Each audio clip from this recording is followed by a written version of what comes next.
Bismillahirrahmanirrahim. Assalamualaikum warahmatullahi wabarakatuh. Sebelumnya izin memperkenalkan diri, nama saya Deswita Kania Melani dengan NIM 12220800021 dari kelas 3A. Di sini saya akan mempresentasikan hasil rasum filsafat dan sejarah kimia pada pertemuan kelima. Baik, di sini yang pertama ada sesat pikir, yaitu kesalahan berpikir disebut sebagai salah logika. Salah satu golongannya adalah salah fokus. Selanjutnya ada 4 jenis kekeliruan atau fokus buruk. Yang pertama yaitu ad hominem atau salah fokus terhadap aspek pribadi seseorang, menyerang latar belakang, kondisi fisik atau kepercayaan orang, pembuat argumen bukan isi argumennya. Yang kedua, ada fokus pada hal-hal yang tidak disukai.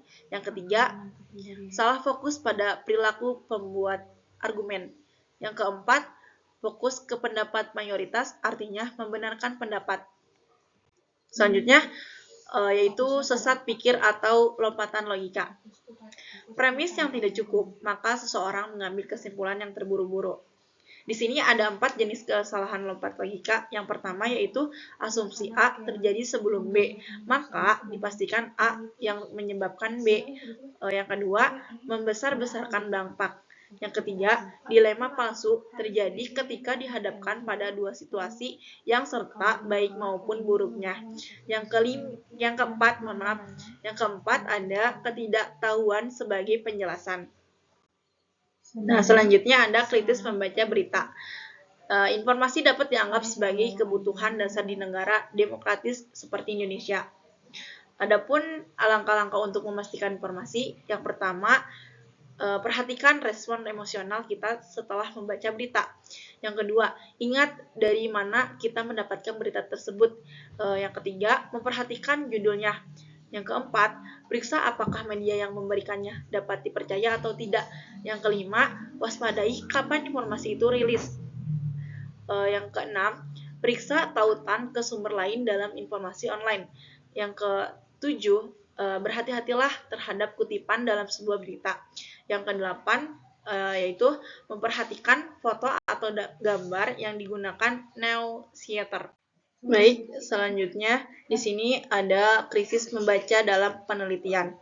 Ada beberapa pertanyaan yang harus kita jawab sebelum mempercayai suatu artikel atau penelitian ilmiah.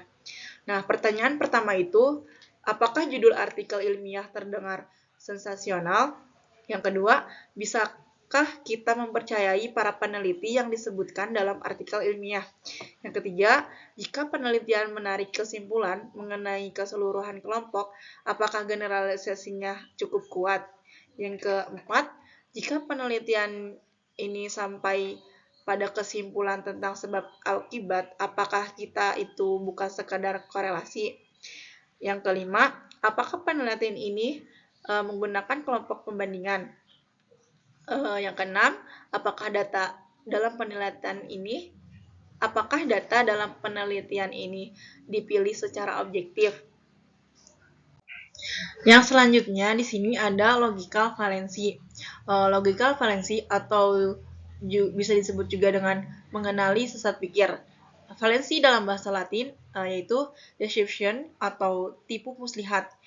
Ada beberapa karakter logical valensi. Yang pertama itu harus terdapat kesalahan dalam logika berpikir.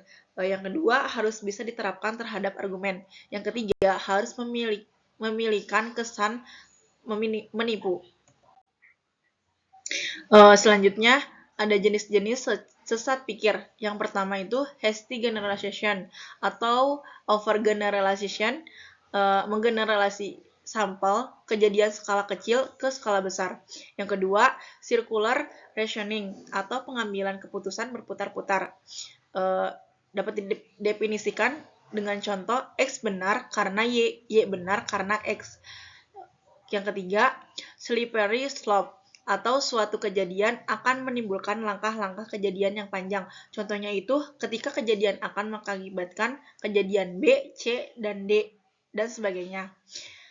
Nah, yang keempat yaitu Strayman argumen buatan yang terbentuk dari target palsu. Yang kelima, ad hominem, argumen ditunjukkan ke lawan bicara. Yang keenam, false dikotomi, ketika menganggap suatu argumen hanya ada dua pilihan. Nah, berikut contoh sesat pikir. Yang pertama itu hasty generalization.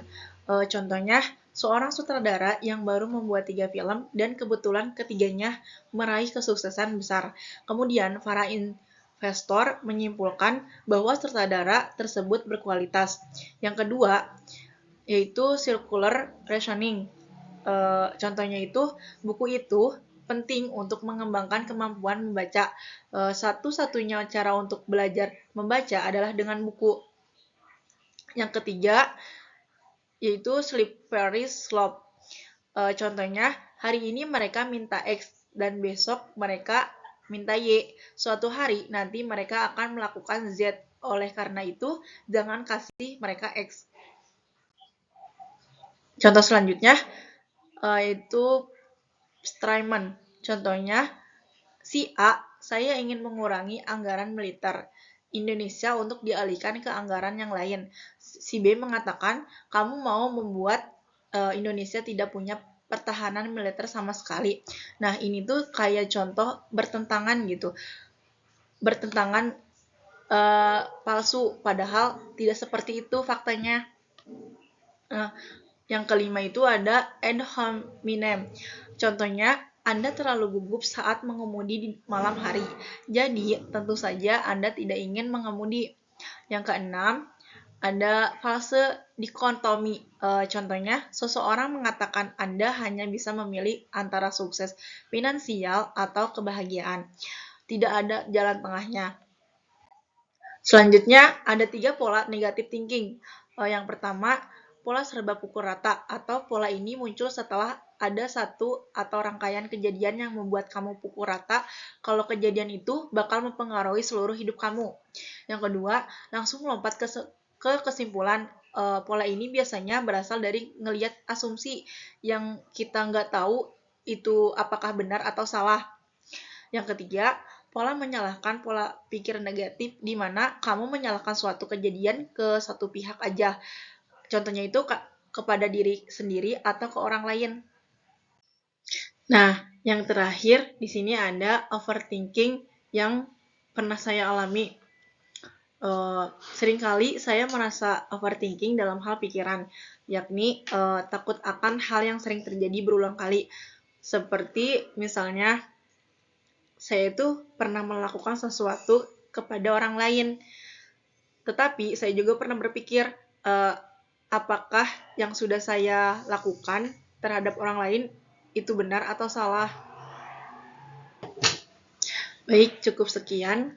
Mohon maaf apabila banyak kesalahan atau kekurangan. Wabillahi taufiq wal hidayah. Wassalamualaikum warahmatullahi wabarakatuh.